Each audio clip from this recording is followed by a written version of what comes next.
Muy buenas noches y bienvenidos a este programa especial de Milenio Televisión, la capital que queremos, podemos y debemos reconstruir. Hacemos un paréntesis en las noticias para profundizar en el análisis del proceso complejo que se viene para la capital del país una vez que han concluido las labores de rescate. Tendremos, por supuesto, ya están aquí, invitados de primer nivel que nos ayudarán a entender desde su especialidad y también desde el gobierno lo que podemos esperar de esta reconstrucción. Pero antes de presentarlos, veamos sobre qué estamos parados. ¿Cuál es el punto de partida a casi 3 semanas del trágico sismo que sacudió a la Ciudad de México? Las cifras son las siguientes. El gobierno de la Ciudad de México dio a conocer esta semana que el censo de daños en edificios presenta un avance del 94%. De esta forma, se han detectado 8.405 edificaciones que tienen algún daño. De ellas, 4.766 están catalogadas en verde, es decir, que presentan daños menores y superficiales. 1.446 están en amarillo, son las que tienen daños pues más profundos, pero no son estructurales, es decir, tienen la posibilidad de arreglo. Vamos al código rojo, son 2.193 catalogadas así, de ellas entre 800 y 1.000 serán demolidas y al resto les harán una segunda revisión para determinar el nivel de la afectación, por lo que podría pasar a amarillo o verde en alguno de los casos. Y ahora sí, si me permite, vamos a ir presentando a cada uno de los invitados de este programa especial que me acompañan aquí en el estudio de Milenio Televisión en la Ciudad de México. Voy a empezar de mi lado izquierdo y agradezco mucho al ingeniero Edgar Tungui. Él es egresado de la Universidad Marista, 18 años ya en obras relativas a la Ciudad de México y desde mayo de 2015 secretario de Obras y Servicios de la Ciudad de México. Secretario, gracias por estar con nosotros. ¿Qué tal? Buenas noches. Buenas noches. Bienvenido también Manuel Granados, maestro en Derecho por la UNAM, coordinador de asesores de 2 procuradores capitalinos, incluido el doctor Mancera, hoy consejero jurídico y de servicios legales de la Ciudad de México. Bienvenido, abogado. Buenas noches. Buenas noches. Está aquí a mi derecha Laura Yanca. Laura estudió arquitectura en la UNAM y en la Escuela Técnica Superior de Madrid. Hizo también una maestría en diseño urbano en la Escuela de Diseño de Harvard y desde entonces ha fungido como funcionaria o consultora para el gobierno de la Ciudad de México en temas de diseño urbano. Laura, bienvenida. Hola, muchas gracias. A su derecha está Mauricio Rocha, arquitecto graduado de la UNAM, donde ha impartido clases también, igual en las universidades Anáhuac e Iberoamericana, y cátedras en universidades de Estados Unidos y América Latina. Él es representante de la iniciativa Reconstruir México, que agrupa a 100, más o menos a 100, ¿verdad? 100 arquitectos, 200 arquitectos del país. Bienvenido, arquitecto Rocha. Muchas gracias por la invitación. Gracias.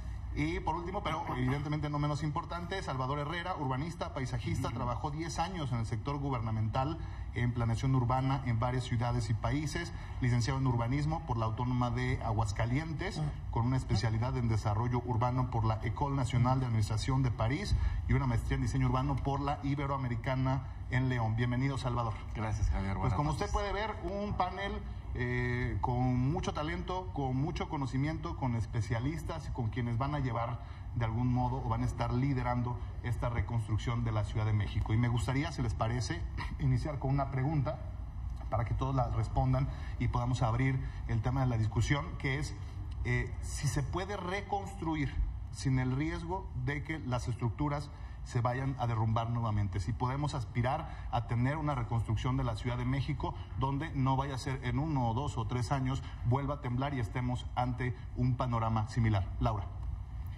Bueno, creo que definitivamente sí podemos seguir construyendo, ¿no? Y más bien no solamente seguir construyendo, sino construir una ciudad de una manera mucho más integral. Yo creo que tenemos que también revisar qué es lo que ha sucedido. Creo que las afectaciones que vivimos del 85 a las que vivimos, digamos, en el mes de septiembre son muy diferenciadas, ¿no? Eso significa que tal vez nuestra ciudad ya es mucho más resiliente, ¿no? Eso no significa ni minimiza, obviamente, los daños, pero sí creo que estamos viendo una ciudad que ya tiene unas mejores capacidades para enfrentar las vulnerabilidades, ¿no? Y en ese sentido creo que la oportunidad que tenemos ahora de un poco replantear y poner en práctica la estrategia, que existe una estrategia de resiliencia urbana por parte de la ciudad. De hecho, es un proyecto que inició al inicio de la administración y que ahora es importante como seguir abanderándola, ¿no? Y que nos invita más nuevamente como a pensar en qué modelo de ciudad estamos construyendo y ver en qué seamos mucho más sólidos, mucho más fuertes, pero sobre todo mucho más flexibles y mucho más adaptables. Secretario de Obras, ¿cómo ve usted? ¿Se puede aspirar a tener una ciudad que en otro sismo, porque insisto, no va a dejar de temblar, resista mucho más? Parece que, como dice Laura, efectivamente así fue respecto del 85 en este caso. Sí, mira, definitivamente los sismos del 85 nos dejaron muchas experiencias. De ahí que se haya modificado el reglamento de construcciones de la Ciudad de México, del Distrito Federal en aquel entonces. En el 94 fue que salieron las nuevas normas técnicas complementarias para diseño por sismo, por ejemplo, y eso nos ha permitido tener cada vez estructuras más resistentes a los sismos. De las 38 estructuras colapsadas el mero del día de este pasado 19 de septiembre, el día del sismo, más del 90% eran de construcciones anteriores al año del 85. Entonces me parece que eso nos demuestra que sí podemos seguir construyendo de una manera adecuada y resistente a los sismos que se nos pueden presentar en la ciudad. Otro ejemplo, por ejemplo, es que la infraestructura en general de la ciudad prácticamente no se vio dañada, es decir, no tuvimos, por ejemplo, los edificios, puentes, digamos, a cargo de gobierno, ¿no? Infraestructura en general, digamos, temas que tienen que ver con la infraestructura hidráulica, la infraestructura vial, la de transporte, prácticamente no tuvimos ningún daño. Todo eso ya viene también diseñado con las nuevas normas técnicas complementarias, lo cual, bueno, nos demuestra que somos totalmente capaces de poder construir una ciudad digamos que cada vez más a prueba de sismos. Muy bien. Arquitecto Rocha, ¿cómo lo ve usted? Pues nos enfrentamos ante una situación donde tenemos que ser muy analíticos. Hay una prisa que se entiende que hay que empezar a resolver una serie de puntos, pero lo que es real es que vivimos una gran ciudad donde hay mucha infraestructura que podríamos pensar y ayudar a trabajar para que sea reactivada, porque nuestra ciudad y nuestros recursos no darían para poder cortar con ello. Hay los ingenieros, hay el capital de urbanistas, arquitectos es ahí donde hemos tratado de sumarnos para que este análisis se haga a la brevedad, pero que de verdad logremos activar y podamos hacer que el patrimonio familiar funcione, y esto es fundamental también en el entendimiento del tejido urbano, o sea, cómo construir un tejido urbano, porque tirar y hacer una casa tipo o de ese tipo de situaciones podrían romper en mucho con una condición real de ciudad y su complejidad, y desde ahí sentimos hay que trabajar mucho. ¿Cómo lo ves tú, Salvador? Este tema que menciona el arquitecto, el tejido urbano, ¿cómo ves a nuestra ciudad y si es posible? Porque quienes vivimos aquí queremos seguir viviendo aquí, claro, pero queremos hacerlo con la certeza de que nuestro riesgo, si es que se puede, sea mínimo, habitando en una ciudad así de grande, así de compleja como la Ciudad de México. Sí, yo coincido con los representantes del gobierno de la Ciudad de México en el sentido de que pues las normas técnicas avanzado, no veo ningún impedimento para que en términos de conocimiento estructural las nuevas construcciones puedan volverse a hacer. Yo creo que lo que hay que reconstruir es la confianza ciudadana en el marco normativo que tenemos. Tenemos una ciudad que aún no tiene un programa general de desarrollo urbano totalmente aprobado, que este programa esté casado con los atlas de riesgos, que los programas delegacionales que hoy dictan todos los coeficientes de ocupación del suelo sobre el cual se basa la nueva ley, sí, siguen siendo muchos en su caso, pues del 15, 10, 5 años. Entonces, desde mi punto de vista, tenemos que reconstruir la confianza en el marco normativo que tenemos, en el marco que construye ciudad. Estoy absolutamente seguro que en la parte, digamos, de los profesionales, tanto en el gobierno como fuera, como el caso del arquitecto Rocha, que están impulsando esta iniciativa, hay esa experiencia. Pero creo que tenemos que reconstruir un nuevo marco normativo. A mí me sorprende, por ejemplo, que se habló tanto de resiliencia. En años recientes la Ciudad de México tuvo esta asesoría de resiliencia de la Fundación Rockefeller y todo, y salimos con una nueva ley, ¿no? Con un plan de resiliencia que ya debe haberse pensado. Yo creo que ahí es el punto donde tenemos que reconstruir. Gracias, Salvador. A ver, abogado, pues ya que dicen marco normativo y que usted y yo somos los únicos aquí en esta mesa que no somos ingenieros o arquitectos y que usted, su especialidad son las leyes, viene una ley nueva, la acaban de presentar en la Asamblea, que es la ley de reconstrucción. ¿Es suficiente esta ley en el marco, digamos, ya también de la nueva Constitución de la Ciudad de México para pensar en una reconstrucción con miras al futuro? Bueno, es un conjunto de normas y de procesos que ha tenido la Ciudad de México, desde la parte administrativa hasta la parte práctica y de mejores pues experiencias internacionales para generar pues lo que hoy tenemos como una Ciudad de México con visión de futuro, con estos temas de la resiliencia, la capacidad de adaptarnos a todos estos procesos que finalmente ocurren y seguirán ocurriendo en nuestra ciudad, y que generemos también estas ventanas de oportunidad para ir mejorando, cerrando ciclos y mejorando aquellas experiencias que hemos tenido. Lo que apuntaban en términos de la reglamentación, de las nuevas normas de construcción, lo que tiene que ver con esta específica ley de reconstrucción, que no debe de confundirse con temas de desarrollo, ni con el programa, ni con leyes que si bien se empatan en ese mismo objetivo, esta tiene como propósito puntual atender en un corto plazo y en un mediano plazo el tema de recuperar el patrimonio, la vivienda. Es de 6 meses a 5 años, ¿no? Hay tres fases en la propia ley, de 0 a 6 semanas, que tiene que ver con este proceso de rescate, localización y búsqueda de personas, de 0 a 6 meses, que es esta etapa de reconstrucción pues de vivienda, hacer todo este análisis, estar en la plataforma de la Ciudad de México, generar, como ya se apuntaba, el atlas de riesgos, empatarlo y subir estas capas de información que hoy, gracias a la tecnología y esas herramientas, podemos tener, y finalmente lograr pues esta transformación de la ciudad, que eso nos llevará quizás 5 años o más. Eso está planteado en la ley, ese es el principal objetivo que se busca, y acompañado de toda la experiencia de quienes en diversos procesos han participado, que pueden mejorar sin lugar a duda todos los procesos normativos, y que va también empatado con otro proceso que está dado en la Constitución de la Ciudad de México a través justo de un instituto de planeación que permitirá tener una visión a 20 años, que permitirá que la sociedad civil participe, que los especialistas participen en el futuro de la Ciudad de México. ¿Hacia dónde queremos crecer? ¿Cómo queremos crecer? No es que ahora se tomen o se vayan a tomar decisiones en futuro unilaterales. Yo creo que corresponde a todos los actores involucrados en este tema, quienes tomen esas decisiones para hacer una Ciudad de México más fuerte. Pues ojalá sí, y vamos entonces a abrir ya de esta manera la discusión, el análisis, y quisiera yo poner sobre la mesa un tema que me parece podría ser un poco pues polémico, o al menos recoger puntos de vista diferentes, que tiene que ver con qué hacemos con los edificios que tienen daños, ¿no? Si vamos a demolerlos, vamos a apuntalarlos. La iniciativa Reconstruir México que usted representa en esta mesa, arquitecto, ha dicho que no, que es caro, que no es eficiente, digamos, tirar los edificios y volverlos a construir de nuevo, pero por el otro lado también tenemos noticias de que ha iniciado, o al menos ya está programada, la demolición de algunos inmuebles aquí en la Ciudad de México.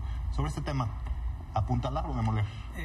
Bueno, me parece que lo que queremos decir nosotros y tratamos de hacer con rapidez es ayudar a mencionar que muchos edificios, muchas viviendas pueden ser apuntaladas, pueden ser reconstruidas, y puede construirse un patrimonio que con el mismo dinero que se presentaba para hacer otra casa nueva, mejor tenemos para tener los mismos metros cuadrados que antes de mejor manera. Pero para esto tiene que haber una asistencia y tiene que haber mucho rigor en cómo estudiar cada caso, cómo desde el apuntalamiento hasta el estudio de cada vivienda o edificio, hasta lo que hay que desmantelar con cuidado para recuperar, y desde allá, como arquitectos, como urbanistas, tratar de sacar lo mejor de cada caso. Eso no quiere decir que haya casos que definitivamente hay que tirar, porque hay que tener la responsabilidad sobre las obras que desde el 85, por desgracia, se mantuvieron en un lugar y la memoria las dejó con vida y hoy generan problemas. Pero sí, repito, es muy importante tratar de entender cuando decimos en el concepto abstracto y directo, hay que apuntalar nuestra ciudad, hay que apuntalar nuestra memoria, y sobre todo hay que apuntalar para poder aprovechar y lograr con la mayor eficiencia la reconstrucción de nuestra... ¿Estás de acuerdo, Laura? Bueno, creo que estoy de acuerdo en muchas cosas, en el sentido de que también creo que no hay soluciones genéricas. O sea, creo que en el caso, sobre todo en el caso de este terremoto, que surgió en diferentes territorios, en diferentes estructuras, las soluciones son completamente... Claro, no es lo mismo, digamos, lo rural que se tiene que atender en Chiapas o en Oaxaca que lo que atenderíamos en lo urbano aquí en la Ciudad de México. Exacto. Y a mí tal vez lo que me gustaría como un poco poner a la mesa, ¿no? En qué otros ingredientes, en qué otras estructuras tendrían que conformar la reconstrucción. Que por una parte, en esta parte física, es decir, si hablamos literalmente como de los predios que van a tener que ser demolidos o no, es más bien, bueno, cómo los apuntalamos nuevamente, pero de una manera mucho más integral, es decir, que no es nada más hablar de estructuras, ¿no? Que sí que los edificios, estas construcciones tienen muchas dimensiones, ¿no? Sí, o sea, la construcción arquitectónica tiene que también entender un poco la tierra que un poco nos habló, ¿no? O sea, es decir, cómo construimos, cómo estamos infiltrando agua al subsuelo, cómo estamos consumiendo también energía o la misma agua, ¿no? Cómo estamos diseñando estos edificios en su relación inclusive con el barrio, ¿no? Que algo que creo que vivimos, quienes estuvimos sobre todo afuera, ¿no? Es que la gran parte de la capacidad de respuesta tenía que ver en la organización del barrio, ¿no? O sea, el comercio local fue importantísimo, ¿no? La relación de los edificios con el espacio público. Entonces, un poco, creo que el apuntalamiento, ¿no? Tiene que ir con las diferentes herramientas, ¿no? Son polines, pero también son cubetas de agua, ¿no? Son también árboles, ¿no? Creo que es un momento de realmente como revisar y que en esa reconstrucción puedan ser inclusive como especies de pilotos, ¿no? O sea, al final un edificio una construcción podría también verse como una especie como de modelo de ciudad, ¿no? Entonces no perder la oportunidad de realmente plantear qué tipo de ciudad estamos construyendo, ¿no? Si vamos a levantar, por ejemplo, vivienda, pues tal vez pensar en una vivienda mixta o una vivienda con un modelo, por ejemplo, de un tema en renta, ¿no? Que algo que fue, creo que muy ejemplificador es que una de las primeras respuestas por parte del gobierno fue entender el tema de la vivienda en renta, ¿no? Que es algo que se ha hablado desde varios años, ¿no? Un poco la importancia de tener iniciativas que fomenten y que va a crecer más la renta que la venta, dadas las circunstancias, porque pues claramente, como tú dices, la tierra habló y vaya que habló, y evidentemente todos los habitantes de la Ciudad de México pues entendimos o deberíamos entender el mensaje. Aprovecho también para invitar a ustedes que nos ven a participar en las redes sociales. Mi cuenta en Twitter, @JavierVegaU, disculpen, @JavierVegaU, ahí está en pantalla, recibiendo, por cierto, pues todos sus comentarios, preguntas. Si usted tiene preguntas para nuestro panel, si usted tiene algún comentario que hacer, lo recibimos, lo leemos en tiempo real aquí en Milenio Televisión. Secretario de Obras, ingeniero Tungui, sobre el tema de apuntalar o demoler, decíamos, bueno, la Ciudad de México está ya programando algunas demoliciones. ¿Cómo ve usted este tema de esta disyuntiva que hay ante edificios que tienen daños de este tipo? No, a ver, me parece que no hay disyuntiva, me parece que es muy claro el tema. Y aclarar un poquito los números. Efectivamente hay un poco más de 1000 edificaciones que tenemos en código rojo en base a esta nomenclatura que hemos planteado desde el gobierno de la ciudad, lo cual no quiere decir que todos tendrán que ser demolidos. Todos estos códigos rojos lo que estamos haciendo es hacer una revisión exhaustiva de cada uno de ellos, porque habrá algunos que se podrán rescatar estructuralmente, habrá algunos que podrán ser factores que se rescaten, y hay otros que, como dice el arquitecto, pues por un tema de responsabilidad y de protección civil habrá que de plano demoler. Entonces, estamos haciendo muy bien este análisis. Un poquito de procedimiento es que una vez que tenemos este dictamen posísmico de cada una de las estructuras, lo llevamos al Comité de Emergencias de la ciudad para ahí evaluarlo a través del Instituto para la las Construcciones. Tenemos todo un procedimiento en el cual intervienen DROs, corresponsables de seguridad estructural, el propio personal del instituto, y cuando vemos que es inminente la demolición, lo estamos votando así para poder iniciar el mismo. Hasta el momento tenemos nada más 14 inmuebles que son ya susceptibles de demolición porque el plano... Que eso es ya en lo inmediato esta semana. Así es, que debemos empezar ya en los próximos días, porque de plano ya la estructura se dio, ya no da para más.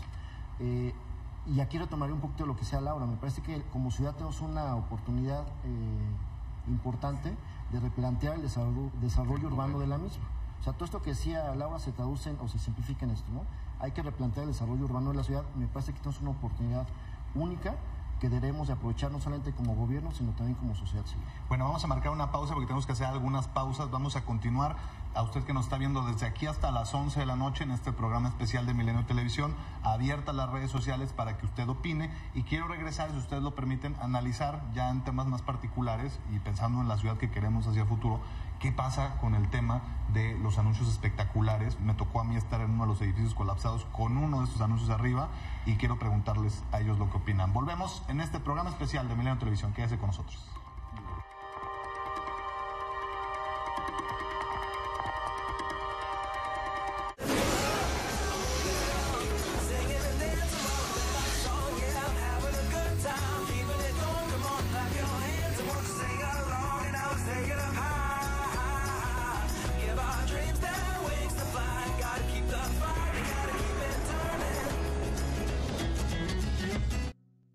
Máxima expresión. Ribera del Duero. Tinto Lleiroso.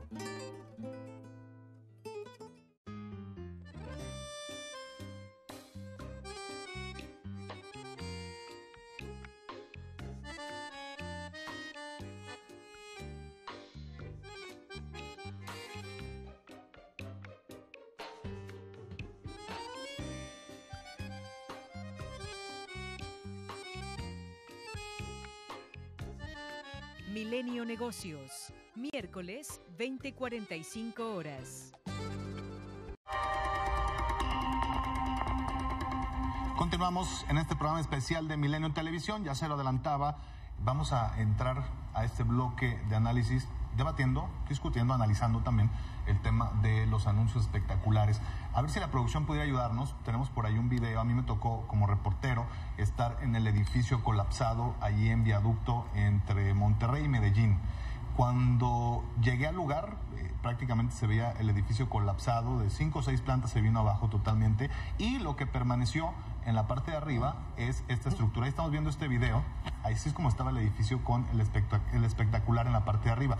Esto dificultó las labores de rescate, ahí lo vemos nuevamente, porque primero había que retirar la estructura metálica, que era como una araña. Vean nada más la dimensión. Esto soy yo caminando con el celular a un lado de la estructura, ya cuando vino la grúa gigante a removerla. Pero vean el tamaño y el peso. No sé yo cuánto pesa esa estructura y tampoco soy ingeniero y no puedo especular que eso contribuyó a que el edificio se viniera abajo, pero sí puedo decir de primera mano que eso dificultó las labores de rescate. ¿Cuántos edificios más habitacionales que se llevan algún digamos, incentivo monetario por instalarlos en las azoteas están así en la ciudad y por qué se permite que esto continúe ocurriendo? El consejero jurídico Granados, entiendo que ya en la nueva ley que ustedes presentaron ya no estaría permitido que hubiera espectaculares sobre edificios. Se establece en la propia iniciativa que ahora está para análisis de la Asamblea Legislativa esta posibilidad de que no exista ningún espectacular en las azoteas. Esto genera pues también un esquema de inseguridad, como hemos visto en los análisis técnicos de los que hemos escuchado, que modificar el peso, las estructuras de las casas o de los edificios, pues eso también te genera un alto riesgo. Yo tengo una experiencia reciente con el deslave que hubo en Santa Fe, sí, donde había unas antenas de retransmisión, una de 22 toneladas, otra de 18 toneladas, en una zona en donde francamente el suelo es blando, y bueno, te genera este tipo de problemáticas y que pone en riesgo la vida de las personas. Hoy lo que se busca con ello es no generar mayor inseguridad o incertidumbre a los habitantes de la capital, sabiendo que con este tipo de estructuras puede generarse un riesgo para su vida. Tanto lo vimos reciente con el viento, con la lluvia, ahora con un movimiento sísmico, pues esto te genera también o te duplica también el riesgo. Entonces los que están o estén en estas condiciones se van también a retirar, digamos, en los próximos meses. Esa es la propuesta en la iniciativa, falta que la Asamblea Legislativa lo apruebe. Paralelamente a ello, en la propia Asamblea presentaron alguna iniciativa para tipificar como delito el poner espectaculares en las azoteas. Entonces, yo creo que hacia esa ruta va a transitar la ciudad, esperemos que en los términos en que ha sido propuesta por el jefe de gobierno. Salvador, tú que has estado y trabajado en varias ciudades, ¿se puede imaginar una gran metrópoli como la Ciudad de México sin este tipo de elementos? Sí, sin duda. ¿O son absolutamente innecesarios? ¿Cómo ves? yo creo que de las capitales de Latinoamérica es la que más espectaculares tiene, ¿no? Recientemente Bogotá, Santiago, Buenos Aires, etcétera, Sao Paulo tiene un número muy significativo menor de espectaculares, entonces tenemos una gran tarea ahí. Pero yo quisiera conectarme con lo que acaba de comentar el secretario de Obras del modelo urbano de la ciudad, porque me preocupa que estamos creciendo por la herencia, digamos, de los lotes que nos dejó la urbanización de las colonias centrales de los años 50, 60. Y no estamos creando conjuntos urbanos en donde haya el espacio. A mí una sensación que tuve durante el terremoto es que no tenías espacio donde estar, que sentías que se te venía, o sea, los puntos de encuentro, por ejemplo, eran insuficientes, se saturaron, etcétera. La ciudad la estamos llenando literalmente de edificios y no estamos proveyendo el espacio abierto entre edificios, en espacio público, para que lancemos esa certeza a la sociedad de que la ciudad no está tan apretada. Yo siento que hay un problema en la Ciudad de México y es una percepción generalizada, ¿no? Yo vivo en la colonia Portal, es una de las que más sufrió, y ahí no tenemos ni un espacio público, salvo el Parque de los Venados, digamos, pero dentro de la colonia ninguno. Entonces, cuando era la corredera, pues no tienes dónde estar. Yo creo que es bien importante replantear en este momento, y me preocupa mucho en el tema de regenerar esta vivienda, regenerarla de la misma forma en términos urbanísticos. Entiendo que vamos a aprender mucho en términos constructivos. Laura, ¿tienes ganas de decir algo? Sí. Adelante. Bueno, yo creo que si algo también tenemos que aprender de lo que, sobre todo vivimos tal vez los primeros 14 días, sobre todo en la Ciudad de México, y que se sigue viviendo también en la Ciudad de México y en otros estados, es digamos, la organización social, ¿no? Y realmente como un poco donde todos, gobierno y diferentes instituciones y todos los ciudadanos un poco trabajamos. Y en ese sentido creo que y viene un poco a raíz de lo que está comentando Salvador, y que también hablábamos, o que mencionabas en términos de los espectaculares, ¿no? O sea, existe una ley de publicidad exterior, creo que desde la administración pasada, ¿no? Que un poco regulaba, intentaba mantener un tema, velaba por un tema de infraestructura, también por un control de la publicidad, y también por un tema como de la imagen urbana y de la visión un poco de ciudad, ¿no? Decir, bueno, mejor construir parques que construir espectaculares, ¿no? Pero lo que definitivamente no se está haciendo del todo bien es un poco comunicarlo, ¿no? Comunicarlo, y entonces que esto realmente permee en la sociedad. O sea, no estamos entendiendo hacia afuera qué se puede y qué no se puede, ¿no? Entonces eso genera obviamente genera un hueco, ¿no? Un hueco en qué es cumplir la ley o qué no es cumplir la ley, cuál es el modelo de ciudad, ¿no? O sea, porque sí han habido muchas iniciativas y han habido muchas estrategias, y el mismo Programa General de Desarrollo Urbano que está en la Asamblea habla de construir más espacio público, ¿no? Habla de construir inclusive más barrios que tales puedan tener más densidad para entonces abrir espacio público, pero eso no necesariamente se está comunicando y no lo estamos entendiendo, o se están lanzando tal vez comunicados o estrategias que no necesariamente se explican el por qué. No necesariamente estamos entendiendo, bueno, por qué es importante tener área libre. Voy a tomar lo que estás diciendo tú, Laura, y lo que decía Salvador de que estamos muy apretados, ¿no? De si la ciudad debe seguir creciendo y hacia dónde. Pero antes quiero introducir aquí un punto crítico en las redes que le preguntan al arquitecto Rocha, y creo que también tiene razón, arquitecto, digamos, para quienes defienden el apuntalar, ¿no? Me preguntan por aquí, pero ¿quién se va a ir a vivir a un edificio apuntalado? O sea, ¿quién se va a ir a vivir a un edificio que estuvo a punto de caerse, por más que los técnicos lo hayan validado? ¿Qué responde usted a este especie de punto crítico que nos lanzan por aquí en las redes? Bueno, es un problema de comunicación, porque Europa entera tiene muchos edificios apuntalados que visitan turistas, que están esperando el momento de tener el dinero para estar restaurados de la misma manera. No se diga, en México la propia catedral estuvo apuntalada por mucho tiempo y seguía oficiando y seguías pudiendo visitar el lugar. Apuntalar no construye peligro. Apuntalar bien podría significar estar en una condición efímera pero permanente por un rato, para con tiempo resolver de la mejor manera.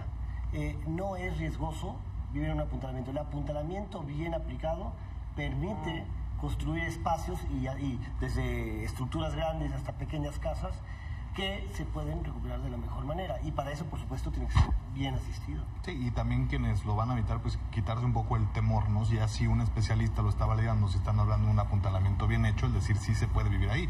Ahí me tocó en estos días estar ahí en la Condesa, pues es impresionante la cantidad de gente que se está mudando de la Condesa, que ya no quiere vivir ahí. Así su edificio esté bien, porque el de al lado o el de enfrente tiene grietas. Entonces es también el tema de la confianza en los inmuebles. Pero gracias, abogado. Sí, adelante. No, es que me gustaría nada más... Porque todo este tema que salió y que hemos platicado mucho por un tema de ignorancia, voy a poner el ejemplo del adobe. Hablo del adobe porque la ciudad, en lugares como Iztapalapa, como en Xochimilco, tienen este tema, ¿no? Y la gente dice, es el momento de tirar esto que no sirve, que es la casa de adobe. Las casas de adobe tienen sistemas para apuntalarse, sistemas para reestructurarse, incluso en sistemas híbridos, para que finalmente, en vez de tirar tu casa y tener de 100, irte a 40 metros cuadrados, puedes aguantar los 100 metros, apuntalarlos bien y en diferentes etapas, estirando los procesos, que es lo que tenemos que hacer, lograr un espacio digno. Es una responsabilidad de todos nosotros tratar de aprovechar todas estas infraestructuras. Entonces, el apuntalamiento tenemos que darle la vuelta, incluso hacerle entender a la gente que es una instrumentación de seguridad, no de peligro. Así es. Bueno, gracias, arquitecto, y también esto demuestra que estamos respondiendo a las redes sociales y voy a tratar de incorporar las preguntas conforme avanzamos. Pero platicamos sobre el tema de cómo estamos creciendo, si conviene que la ciudad siga creciendo, digamos, los edificios nuevos que se han construido, sobre todo en el corredor Reforma, pues no les pasó absolutamente nada. Sabemos que tienen ya todo este tipo de normatividad, secretario, pero la ciudad debe seguir creciendo, hay que quitarle presión, estamos hablando de un país centralizado, todo está aquí. Mucha gente emigra a la Ciudad de México. ¿Hacia dónde, si es que debe crecer la Ciudad de México, debería seguir creciendo? Mira, sin ser experto en urbanismo, yo lo que sí te puedo decir es que definitivamente me parece que si la decisión fuera crecer hacia arriba, tenemos la capacidad para hacerlo. Se ha demostrado, digo, con estas nuevas, con estas modificaciones que se hicieron al reglamento de construcciones y con las que tendremos que hacer derivado de las experiencias que hemos adoptado o que adoptaremos de este último sismo, sí se puede seguir creciendo hacia arriba, pero me parece que más allá de preguntarnos si podemos tener edificios más altos o no, tenemos que ir más allá al tema de los servicios, al tema del transporte, al tema de los servicios hidráulicos, urbanos. Me parece que es donde tenemos que replantear realmente este tema que yo decía del desarrollo urbano. Sí, servicios para tanto. Porque no se trata solamente de dar vivienda, sino darle el servicio a esas viviendas, ¿no? Y servicios son todos estos que te menciono, ¿no? Entonces me parece que tenemos que hacer todos estos replanteamientos desde el punto de vista de transporte, de agua, de energía eléctrica, para realmente ver cómo es que queremos que crezca la ciudad.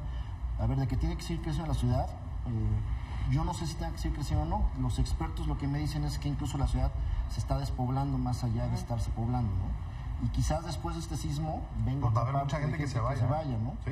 Entonces por eso creo que refuerza esta idea de que es el momento adecuado para replantear el desarrollo urbano de que queremos en la Bueno, ciudad. entonces dice el secretario de Obras de la ciudad que sí se puede seguir creciendo hacia arriba. Recibo, por supuesto, en la línea telefónica también para que nos dé su visión de esto el ingeniero José Luis Esquivel Ávila. Él es ingeniero civil por la UNAM, catedrático también en la máxima casa de estudios y miembro de la Cámara Mexicana de la Industria de la Construcción. Ingeniero, bienvenido. Hace un rato que platicaba yo con usted fuera del aire, me decía, sí podemos crecer hacia arriba, pero hay que privilegiar la estructura sobre el diseño, ¿no? Porque muchas veces por hacer un edificio bonito se hace un edificio inseguro. Ingeniero Esquivel, bienvenido, le escuchamos su participación, su punto de vista en esta mesa. Adelante. Sí, buenas noches. Buenas noches, Javier, y buenas noches a todos los panelistas. Estoy de acuerdo con algunas cosas, con algunas no. Le doy toda la razón al ingeniero Tongui en cuanto a la demolición, ya que hay edificios que ya se dañaron y ya es casi imposible recuperarlos. Es decir, es como cuando uno choca un coche, pues, tal vez se pueda recuperar algo, pero no en su totalidad quedar correctamente funcionando. Entonces, y esto es un procedimiento quirúrgico. En el 85 se hicieron demoliciones con explosivos, pero porque los edificios estaban aislados. Ahora sí hay edificios con colindancias que no podemos afectarlas, entonces tenemos que hacer una demolición muy cuidadosa. Respecto a la estructuración, pues es muy interesante, porque aún, sabemos que tenemos un código, unos reglamentos, unas normas bastante avanzadas mundialmente, pero también tenemos que pensar en la sencillez y en la simetría. ¿Qué es lo que decía? Que me comentaba usted que hay edificios fuera del país que ejemplifican, tenemos por aquí la imagen de uno de ellos sí, para que usted nos comente, que hay edificios fuera del país que ejemplifican como un diseño relativamente sencillo puede ser al mismo tiempo estético, pero seguro. ¿Qué es este edificio? ¿Cuál es este que estamos viendo? Estamos viendo, bueno, yo tengo, creo que un poquito retrasada la transmisión, entonces no sé si están viendo un edificio de Calatrava, uno que está torcido. Así es. Es correcto. Bueno, ese edificio parece que está trabajando, está en Suecia, Malmö, Suecia, ahí no tiembla, solamente le llega el viento, pero es un edificio que es arquitectónicamente muy atractivo. Pero ahí la estructura es muy sencilla. Si vemos la siguiente imagen, que está en construcción, vamos a ver que su sistema estructural, o sea, su esqueleto, es un fuste, es decir, es un tubo. Entonces es muy sencillo, los pisos están apoyados sobre este tubo y van girando poco a poco, y entonces lo que vemos de su fachada del edificio prácticamente es una escenografía. Si este edificio, ingeniero, si este edificio estuviera en la Ciudad de México, ¿aguantaría un sismo, pues por ejemplo, de 8.2, que es lo que establece el reglamento que deben soportar los edificios aquí? Por supuesto, sí, está calculado correctamente. Además, su sistema es muy simétrico y muy sencillo, y eso es lo que hay que buscar. O sea, lo que estamos viendo por fuera prácticamente es escenografía, vamos a decir. Un cascarón. Un cascarón. Realmente el esqueleto de este edificio es el fuste.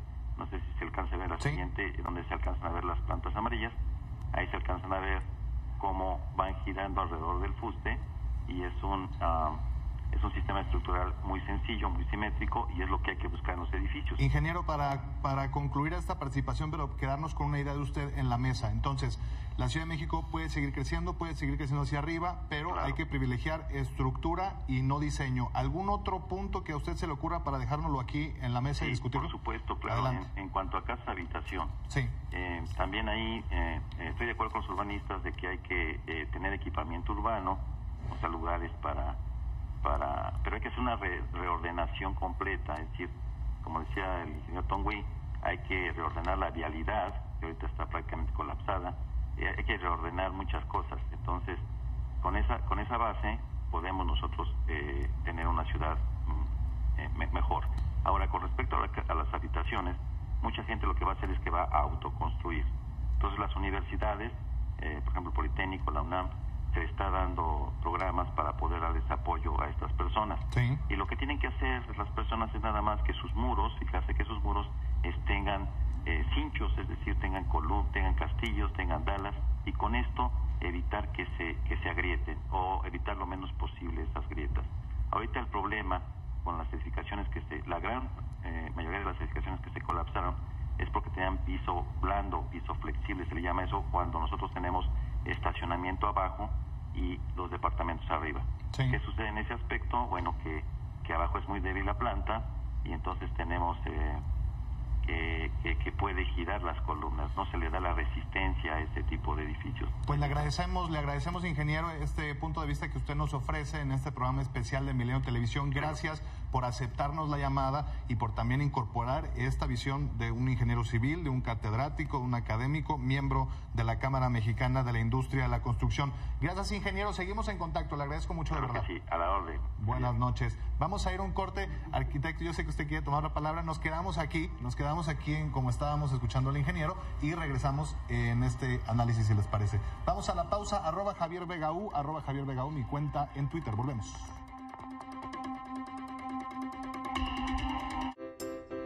Si pensamos vivir mucho más tiempo en este mundo, necesitamos hacer algo por el medio ambiente. Limpiar las aguas negras y convertir los lodos residuales en biocombustible. Tenemos que sembrar millones de árboles en grandes extensiones de tierra para generar mucho más oxígeno. Debemos limpiar las tierras y el agua contaminadas con hidrocarburos y así poder reutilizarlas. Y también usar energías limpias como celdas solares para evitar el calentamiento global. En Bieco lo entendemos.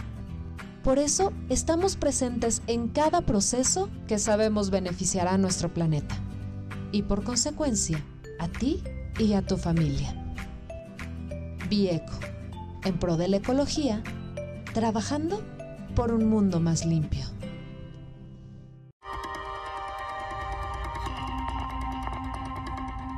Estamos de regreso en este programa especial. Escuchábamos al ingeniero José Luis Esquivel Ávila, nos ponía este ejemplo de un edificio en Suecia, si no me equivoco, hablando sobre este tema de que se privilegie la estructura y no el diseño. Arquitecto, usted quería de algún modo dar una réplica también. Sí, solo mencionar que desde lo que entendemos como buena arquitectura, el diseño y la estructura van de la mano, son integrales, y eso lo ha dicho la historia a lo largo de su tiempo. Tenemos que ser muy responsables con la estructura, el diseño tiene que ser parte y en diálogo con ella, y no hay nada más que comentar. Es decir, no hay que discutir que si mejor estructura y mejor no diseño, no. Es un trabajo integral que hay que identificar. Por otro lado, y tocó un tema que seguramente será importante en la mesa, de la autoconstrucción y de todo lo que sucede en una ciudad desbordada, que por más que veamos si va a crecer o no va a crecer, la arquitectura informal es una realidad. Y hoy estamos preocupados en zonas específicas, en Xochimilco, en Iztapalapa, por el sismo. Bueno, eso a mí me tocó verlo en Chiapas y en Oaxaca, pero porque ahí la gente dice, bueno, o sea, sí llegaron los víveres, sí llegó el agua, pero bueno, a mí sí me mandan un cemento y varillas, yo mismo hago mi casa. Eso es lo que dice la gente, no quieren que les construyan sus casas, ellos mismos las pueden hacer, pero eso dice usted podría ser un riesgo en algunas zonas de la ciudad. Para nada. Lo que estoy queriendo decir es que hoy día tenemos un problema serio en Xochimilco y en Iztapalapa o en otros estados de la República con la autoconstrucción. Pero también es cierto que hay muchos lugares de la ciudad que tendrían grandes problemas, quizás no con un sismo, pero sí con los deslaves, con el agua, con los aguaceros. O sea, hay un problema latente que no puede solamente enfocarse en Iztapalapa o en Xochimilco. Yo creo profundamente en la autoconstrucción. Es una realidad en la que hay que entender. Los arquitectos quizás deberíamos hacer las acupunturas, que son estos edificios que ayudan a construir de lo que hemos hablado, espacio público, circulación, flujos, etcétera. Pero la autoconstrucción es real. Y decía un colega artista, Abraham Cruz Villegas, decía, hay que hacer la autorreconstrucción. Y yo le sumaría la autorreconstrucción asistida. Y desde ahí hay que trabajar. Salvador, Laura, sobre este tema de crecer hacia arriba, de descentralizar o no, de seguir creciendo la ciudad. No, yo soy apoyo la densidad urbana, me parece que no es incuestionable, ¿no? El tema es cómo. Y yo creo que hay estamos muy centrados en la parte física de la reconstrucción. Yo creo que hay un tema importante en este sentido, que es la relación de quien compra una vivienda y el desarrollador. Creo que eso sí quedó muy roto con el evento, porque pues escuché muchísimas historias de no sé dónde están los planos, no sé quién fue o sea, toda esa parte creo que tiene que cambiar. Quien reconstruye con autoconstrucción, pues generalmente es porque tiene su lote en Iztapalapa, y entonces es un tipo, ¿no? Pero tiene la certeza de que tiene su lote ahí. Pero en la parte central de la ciudad, yo sí creo que la relación comprador-desarrolladores quedó muy, muy dañada. Ahorita voy en ese punto con el asesor jurídico para que hablemos también de quién va a controlar, ¿no?, a las inmobiliarias, y que se garantice que lo que se construya, al menos de aquí hacia adelante, no tenga ninguna falla ni corrupción de ninguna manera. Laura, ¿alguna otra idea sobre el tema del crecimiento para ya cerrar este tema? Sí, a ver, definitivamente sí creo, sí creo también en un modelo de una ciudad, bueno, puede ser que la palabra sea compacta, pero sobre todo una ciudad más bien más próxima, ¿no? O sea, creo que lo que estamos viendo, así como la Ciudad de México, es que el crecimiento poblacional, más bien la tasa de crecimiento poblacional ha decrecido, pero lo que ha sucedido es que hemos crecido en horizontal, ¿no? O sea, es decir, las distancias entre el empleo y la vivienda cada vez son más grandes, ¿no? Y eso significa, ¿en qué se traduce? En que nosotros, de estar construyendo, de estar brindando, ofreciendo 40,000 viviendas anuales, que es un poco la demanda, estamos construyendo un poco la mitad, ¿no? Y entonces eso se traduce también en modelos de autoconstrucción poco asistidos, con poca técnica, con poca información, ¿no? Donde no hay tal vez una plataforma un poco que informe, o con modelos completamente expansivos en el resto de la ciudad. Entonces ahora es importante, ¿no?, volver digamos, o sentar otra vez y subrayar, nuevamente como un modelo que busque las proximidades, ¿no? Donde tal vez se puede traducir en densidades que son densidades completamente diferenciadas, ¿no? Es muy importante también entender el contexto, desde luego natural, y el contexto histórico, ¿no? Es un poco, como mencionaba al principio, es construir la proximidad, la densidad, la ciudad porosa, la ciudad abierta, la ciudad hacia afuera, tiene que tener diferentes expresiones según el contexto en el que esté, ¿no? Muy bien, Laura, muchas gracias. Y vamos a pasar, se lo comentaba a Salvador, con el consejero jurídico sobre el tema de las inmobiliarias, ¿sí? ¿Quién va a poner orden? Si el marco legal es suficiente, si hay que endurecerlo, porque efectivamente, como comentaba Salvador, se rompió esta relación entre el que compra con confianza una vivienda y después pasó, decía el secretario de Obras, que no todos los edificios que se cayeron fueron nuevos, pero sí al menos uno o dos, ¿no? Que pues llevaban prácticamente 6 meses, la gente lo compra con la confianza y después desaparece la empresa o no se hace responsable. ¿Qué hacer para poner orden y para que las inmobiliarias hagan negocio? Porque está bien que hagan negocio, pero que lo hagan como debe ser. Partimos de un tema muy claro, que es, en el caso de la autoridad de un gobierno abierto, también las inmobiliarias tienen que estar y transparentar todos sus procesos, de generar esta capa de información a quien adquiere un inmueble. No puede ser que solo la información esté concentrada en las autoridades del DRO, todo lo que hemos escuchado ahora. Yo no soy especialista en ello, pero me informo de cómo esta información a veces ni siquiera la tiene el propio desarrollador, la tiene... presentan, he escuchado también algún machote, y eso mismo lo presentan en varios lados. Sí. Es decir, yo creo que en esa parte sí tenemos que tener mucho cuidado. Yo creo que hoy nos ha dado como experiencia también dar seguridad a los habitantes de la ciudad. No podemos estar jugando con ello. Y creo que en esa parte tenemos que endurecer la transparencia para que todos conozcan desde el tipo de materiales que se utilizan, los riesgos que se puede correr. Hoy, por ejemplo, en el Atlas que se presentó por parte del gobierno de la ciudad, sabemos que en esta zona de transición que le llaman, en donde el suelo es, pues también corre alguna zona de inestabilidad, pues toda esta franja ya sabemos que si eso sucede, tener mucho más cuidado también en la construcción. Hoy tenemos en el último censo del INEGI cerca de 2.600.000 viviendas en la ciudad, tenemos 5 millones de vehículos en la zona metropolitana. Es decir, tenemos que ir pensando hacia dónde vamos a generar también estas ventanas de oportunidad de crecimiento y no solo generar colapsos en la infraestructura urbana. Dice usted endurecer la transparencia. ¿Las sanciones también? Sí, claro, sin lugar a duda. Hoy, por ejemplo, la Procuraduría de Justicia de la ciudad tiene 145 carpetas de investigación abiertas para deslindar responsabilidades y fincárselas a quien también pueda tener este grado de participación, que pudo poner en riesgo la vida o la puso en riesgo, o también el patrimonio de quienes durante muchos años han generado estos ahorros para tener un patrimonio y de pronto pues vemos esta desgracia. Secretario de Obras, ingeniero Tongüí, me gustaría preguntarle sobre los edificios, es decir, antes del sismo y sobre todo en algunas colonias como la del Valle, aquí en la Ciudad de México, los edificios nuevos brotaban, ¿no? O sea, es una explosión inmobiliaria muy grande, pero además es curioso, al día siguiente del sismo, cuando la ciudad estaba paralizada prácticamente, me tocó ver cómo había trabajadores de la construcción, o sea, que no pararon, o sea, hay una prisa pues por terminar estos edificios nuevos. ¿Qué hacer para garantizar que estos edificios que sí se siguen construyendo y que están ya ofertándose en preventa en el mercado cumplan con todas las características para que la gente que se acerque a los desarrolladores sepa que hay una vigilancia por parte del gobierno? Sí, a ver, el reglamento de construcciones de la ciudad es muy claro respecto a cuáles son los requisitos que debe cumplir una edificación de este tipo. Actualmente la supervisión de la vivienda, bueno, de los edificios privados está en manos de las delegaciones.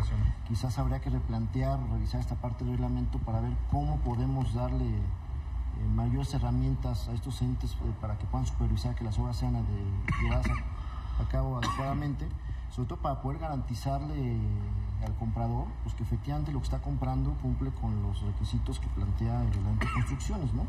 Y eso, bueno, pues tendremos que analizarlo de manera adecuada para poder dar las garantías, ¿no? Muy bien, pues tenemos que hacer otra pausa, ya la última de este programa especial. Se ha ido relativamente rápido el tiempo, 1 hora de debate, pero estamos ya acercándonos a la recta final. Una pausa es muy breve, quédese con nosotros. Regresando vamos a leer algunos de los tweets que usted nos ha enviado a través de las redes sociales y, por supuesto, a tratar de dar respuesta a ellos, además de ir a la ronda de las conclusiones. Volvemos. ¿Y se podrá que Máxima expresión. Ribera del Duero. Tinto Lleiroso.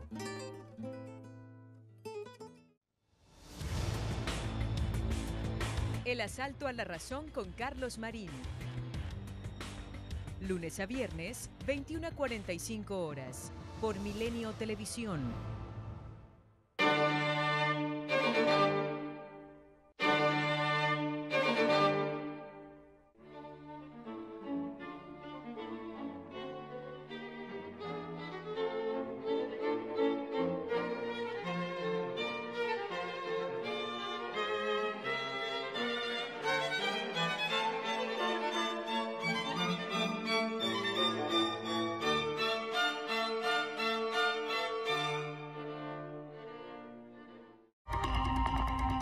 Regresamos en este programa especial de Milenio Televisión. Jorge E. Quintana a través de Twitter dice que se acabe con la corrupción, delegaciones e inmobiliarios y que se cumpla con la ley.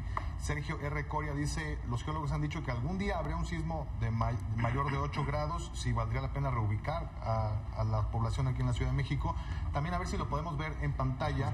Me escribe Jonás Vázquez, él es director de la agencia Comunica la Ciudad, una agencia de urbanismo, y dice, ¿cuáles son las variables locales que se van a considerar para la regeneración de unas 2,000 viviendas afectadas en la Ciudad de México? Y también Jonás Vázquez introduce una pregunta que creo que es importante que abordemos ya en la recta final de este programa. ¿Cómo garantizamos que la sociedad civil forme parte de la regeneración urbana de las ciudades afectadas por los sismos? Es decir, que se escuche a quienes de algún modo pues van a ser o fueron los afectados o serían los beneficiarios de esta reconstrucción. ¿Participación civil en la reconstrucción, sí o no? ¿Quién se apunta? Bueno, sin lugar a duda, ya hablaba yo de esta amplia participación que tienen que dar todos los entes que estamos viviendo estos momentos en nuestra ciudad. Todo es importante. Las ideas que hoy especialistas académicos desde la sociedad civil se ha generado, pues nos sirve de experiencia para ir formando hacia futuro lo que tendrá que ser esta reconstrucción de nuestra ciudad y sobre todo de generar, pues desde temas de lineamientos, manuales, de prevención, hasta ir generando otros esquemas de protección civil. Participación de la sociedad civil en la reconstrucción, Laura. Bueno, esa ya inició. Bueno, siempre se ha dado. Creo que la participación civil y la solidaridad es algo que siempre está, pero en el caso específico... Pero a veces en obra pública se hacen las obras y no les preguntan a la gente, ya hasta después, ¿no? Aquí habría que preguntar o consultar a la gente de origen, ¿no? Sí. Bueno, desde el origen en la construcción, obviamente también, digamos, las instituciones o quienes son tal vez más responsables en los temas a nivel técnico o el mismo gobierno en su quehacer, tiene que fungir también como plataforma y organizar obviamente las ideas, ¿no? Pero más allá de eso, creo que la participación ciudadana inició el 19. Entonces, más bien ahorita la oportunidad y con la voluntad de que realmente creo que lo que vivimos fue un reconocimiento de los otros, un reconocimiento de gremios, un reconocimiento de ciudadanos. Entonces, no capitalizar la energía y nuevamente la voluntad de cualquier tipo de ciudadanía para realmente pero canalizarla, ¿no? Canalizarla ya tal vez a los temas específicos que necesitamos estar atendiendo. Hoy ya tal vez no se trata de palas y picos, sino se trata tal vez de apuntalar y se trata tal vez de rescatar los ríos, o tal vez se trata de revisar qué pasa con nuestro lago, o se trata de revisar cómo está funcionando Xochimilco como vaso regulador, ¿no? Sí, claro. Entonces la idea es un poco ahorita reorientarlo hacia no nada más un poco pasar como del plan de emergencia, ¿no? A la emergencia de un plan, ¿no? Y de un plan que obviamente tiene que ser ciudadanizado, un plan que tiene que ser completamente informado, ¿no? Y nuevamente que capitalice esa energía. Creo que hay una efervescencia un poco de muchos todavía, y por eso un poco también estamos aquí, ¿no? De poder seguir construyendo y reconstruyendo. Pues vamos a las conclusiones. Quiero dejarles una pregunta para que me ayuden a elaborarla en su conclusión después de todo lo que se dijo aquí, que es la de qué ciudad queremos para los próximos años. Tenemos más o menos un minutito para cada quien. Empezamos con el ingeniero Tongui de la Secretaría de Obras y Servicios. Adelante. Sí, y retomando un poco lo que comentabas ahorita al anterior, el jefe de gobierno creó ya una comisión de reconstrucción, regeneración y transformación de la ciudad, donde precisamente está integrada por gente del gobierno e invitando a la academia y a la sociedad civil.